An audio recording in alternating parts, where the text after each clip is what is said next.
Nah. All right. Well, let's I think we're shift pretty I conference. think we're pretty cleaned house there.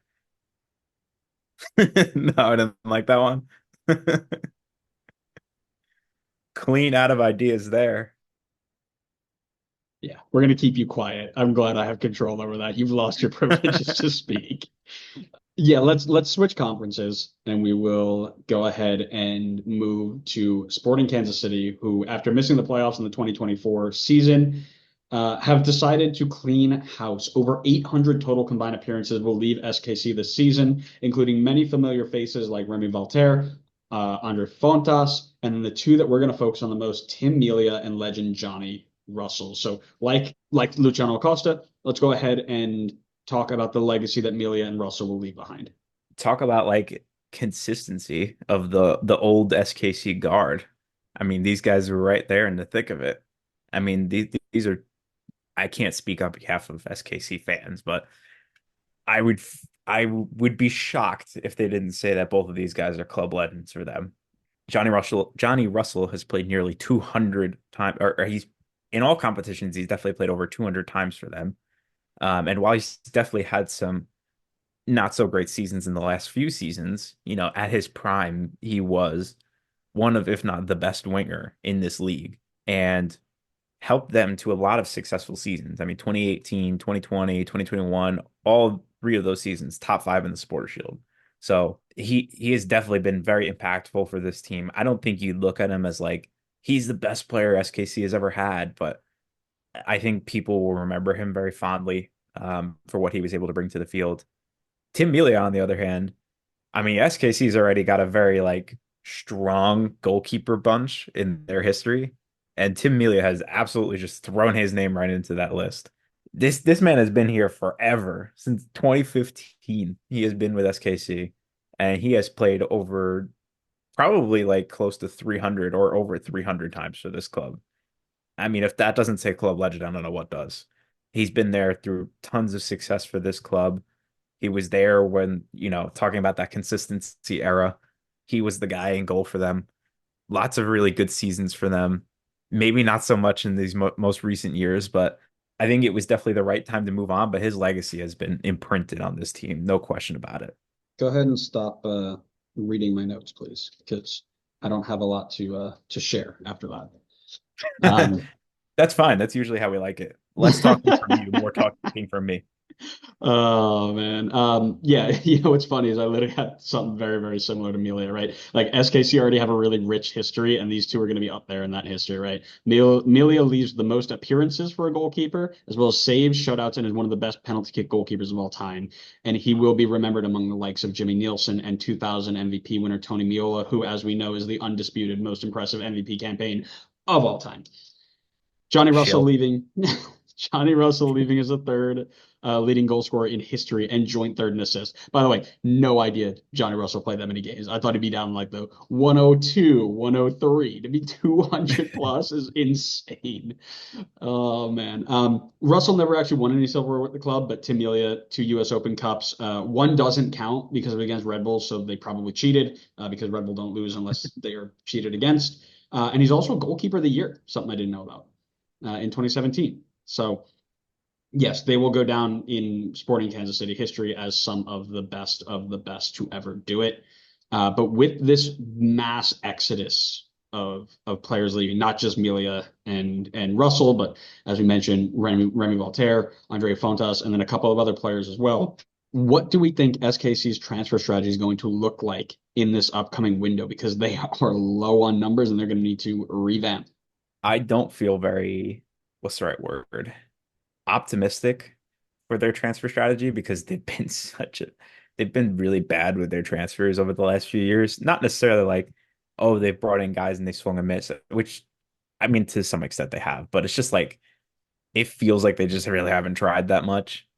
Because this is like talk about the team of a pinnacle of consistency. I mean, I'm just looking at the last few windows that they've had. They just don't spend money, like really ever. They spent 4.5 in the 21-22 year, and they didn't spend more than 2 million euros on a single player. The last like quote unquote big money signing that they brought in, probably Pulido. brought him in for a decent chunk of change. I feel like ever since that move, they've just been scared to do it again because that didn't really work out super well. So I'm not super optimistic for them, to be honest. They don't seem like a very ambitious club in the transfer market, kind of like the opposite of FCC. We were just talking about them being very ambitious. And even if FCC haven't necessarily gotten huge signings across the line, like I think they've been a little bit more finding the better value signings. You still see them linked to it, right? Like we talked about Weston McKennie being linked to FCC. Like that's a huge link. You just don't hear that for SKC. You don't hear anybody linked with SKC except for that weird period where Ronaldo is randomly linked to SKC. He like I nearly went forgot there. about that. That was just so random and weird. So, yeah, I mean, they've made a lot of change in terms of guys that are going out. They're finally moving on from the old guard, but I'm not sure how confident I feel in them being able to make the right signings, especially because feels like, they've swapped out players, but everything else feels the same. So I don't know why things would magically change all of a sudden. I don't disagree with you in the way that they haven't done as well, but they don't have a choice here. They need to go big. They need to fill in as many roles as possible. I think right now the game plan would probably be to hand the keys to John Polskamp, mainstay in the U.S. Youth National Team setup. He's probably going to get started in with the number one role, but they're going to have to bring in a backup for him. They're desperately short in the center back role, short in midfield. I don't expect them to go big, right? Because they actually don't have any open DP slots left. But they do have one U22 on the roster, and they can buy down a few of their current designated players. So the way I see this rolling is I think I see them taking the two designated player split this year, going hard after that young, promising talent, extra GAM to revamp the way this team looks. They did mention they're going to go for that number 10. Could they send all of that GAM over to FC Cincinnati and say, Luciano Costa, come this way? Maybe. Am I trying to speak that into existence? Because I think it'd be really funny. Maybe. But I don't see them, unloading and trying to bring in three, like sending all the other designated players off and bringing in three brand new ones and all that good stuff. I think that they're just going to nice and easy get See, one of those guys bought down. mhm. Get I'm trying to look at here. I think it is Radoja is the guy who I think is the most. I'm just trying to look it up here. Yeah, I think it's Radoja. Radoja gets bought down. You got your two He's a designated. designated player right now. Yeah, I think so. Yikes. Not that he's necessarily a bad player, but he's just not It's just not a designated player designated quality. player, right? No, I get it. Your designated because I thought Russell leaving would have opened a designated player spot, but it didn't. It is Polito, Radoja, and Shallowy, and you've got now. I believe Volader was let go. Is that right? And Oh no, sorry. Well, there was ex his contract was exercised. oh, okay. So I misread that. Okay, so they've got one U22 spot because Tizonis, Mario Tizonis, he's out. Great That guy from U20 Cyprus. that U22 list is something else. And Denbei was on season-ending reserve, and then Volader did come back. Okay, so you can buy down Radoja. I don't think you're buying down Shallow. You can buy either of them down, but I think it'll probably be Radoja, and then keep it as Polito and Shallow as your designated players. You'll have Ndenbe, Volader, and then two U22 spots left. Or buy down Shallowy too, and then send all that gam over for Luciano Costa to be your designated player. I like that one instead. I Polito would might not want to actually go to. Polito might be gone too. Well, like sold soon. I heard they might be shopping him. So it could be a brand new look. 100, that's kind of the vibe that I'm trying to put out there.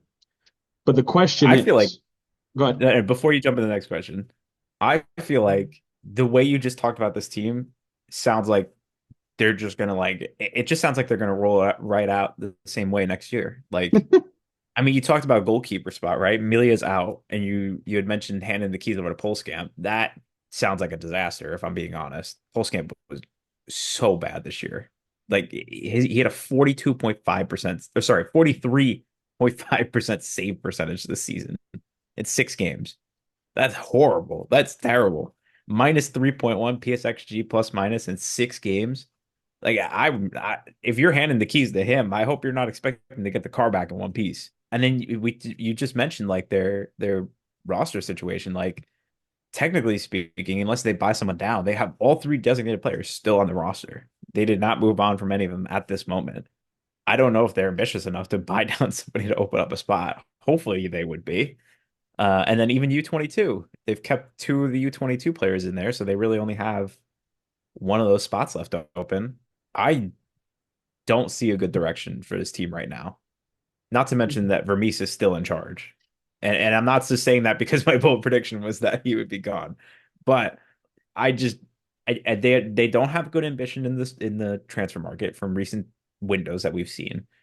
The roster's still pretty like set in stone. It's not like there's a lot of flexibility at the moment. Like the most they can do is probably buy down one guy and then bring in another designated player. But I don't know if I trust them to make that right move. And they can bring in a U22, but I don't like the direction of this team right now. Like this was long overdue. They needed to move on from the old guard already, and they're finally doing it now. But it just feels like it's so late, and there's a lot of work to do. Man, we talk about SKC a lot, right? When it comes to this sort of stuff, and they're just so weird. They go from just go 2018 down, right? First in the West, third overall, 11th in the West, back to first in the West, third in the West, 12th, 8th, 13th this year. Like they're due for one random weird breakout. So just be careful. Careful with your predictions. They're gonna have to be clever, right? There's no way you can roll this back out the way it did and just be like, deal with it. There's just you just can't do it. So you're gonna I mean, have do to, you really think they have the capability to be clever? Be yes, honest. Like, yes, do you really do you 100%. think they do? Yeah, 100%. Because they know what it takes to win in the league. Peter Vermeer's been around a long time. They may not have as much flexibility as I am predicting them to have in terms of like being able to move people, all of these people around. But I think they do enough to open up moves for one or two big players. They need a number 10. They've made that very, very clear. They have to get a number 10. I think they find a way to do that right here, right now. And from there, I don't know where it goes, right? I think they're going to go two designated players. What happens after that? What sort of U22s they invest in, where they invest in? They're going to need to go deep in the back. Does that come from the college? Does that come from the youth setup? I don't know, but they have to go deeper in the back. You're going to need another goalkeeper. Maybe you go out and sign somebody, an MLS, another MLS vet who's been around. I just I don't see them not doing anything. I don't think that's the thing.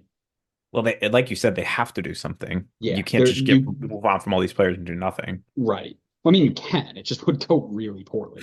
I Well, mean, that begs the question then, right? Let's assume whatever happened. You can assume they go and invest in Ronaldo. They bring Ronaldo back from Saudi Arabia. They finally complete that arc. You can say that they don't do anything. They actually sell everybody except 11 players. They just roll 11 players out for the rest of the year. Is this the last roll of the dice for Peter Verdes? I mean, I thought his last roll of the dice should have been this last season. I mean, that was obvious. I haven't talked about that 500 times already. Like you said, there was periods of time where they were fluctuating up and down and up and down. And fine, if you want to stick with Vermees while he's doing that because he has these strong seasons, I think that's fine. But you're 3 seasons on the bounce now where the team has not looked good, and I just don't know how much more of a leash he's going to get. Like it just feels like he's outdated at this point. Yes, there still have been somewhat recent seasons where SKC were good, but the last one was COVID, like you said. And then before that was 2018. Like 2018 MLS is a completely different look from 2024 MLS. It's just a different league. Like you can't get by winning the way that SKC did anymore. At least in my opinion, I don't think you can win like that anymore. And it just doesn't feel like Vermees has changed it up to meet the standards of the new transfers and like play style that this league has moved towards. Like I think Miami is the perfect example of that, right? Like that was a shift in the direction of this is the new way to be successful in this league. That team looks completely different from 2018 SKC, in my opinion. I don't know if you disagree, but I just don't think you can win like 2018 SKC could win. I really wish that there was a little bit more clarity from the people who would be in charge of firing Peter Vermees. Oh wait, that's Peter Vermees, of course. Well, and that's the problem, right? Like when you're in charge of both being the coach and the firing of the coaches who don't do well, you may never see the end of Peter Vermees. Peter Vermees will die there before he gets He's fired. going to become the owner at some point. But he's been on the hot seat forever now. I feel like he's it's like when we do our way too early coach on the hot seat after week 1 next year. I mean, he's in permanent The mark. seat's going to be named after him at this I say point. it's going to be the Peter Vermees hot seat minute or whatever. That is what we're going to call it. But I mean, listen, he's getting a younger group with more or, theoretically he will be getting a younger group with more ability to go after the Western Conference. And if I had to guess, he's got a very short leash. However, I think a lot of fans think that he's going to get one more crack at this. And if he fails, he's out. But let's be real. He just signed a massive extension. He's in charge of firing himself, and he will always believe in himself. Right? There's nobody who's all like, oh yeah, I don't know if I can do this anymore. I'm gonna find somebody else to do that. You don't I'm going get to to fire where you myself. yeah, you don't get to where you are in professional sports by not betting on yourself. Like you have to have that sort of arrogance. It's like, I can find a way out of this. I can find a way out of this. And because he's got all that power, he's not going anywhere. So I want to say yes. I'm with you. I want to say yes, this is the last role, but let's be real, probably not. So, Man, I feel bad for SKC fans. dude, I will never forget that interaction I had when it was like 3 weeks into the season. I'm like, all right, Peter Vermeer's got to be on the hot seat, right? And I had like 7 SKC supporters in my mentions, like, we've stopped caring. Like, we know it's over. We know it's not going to happen. We just kind of roll with the punches at this point. I'm like, you poor, poor team.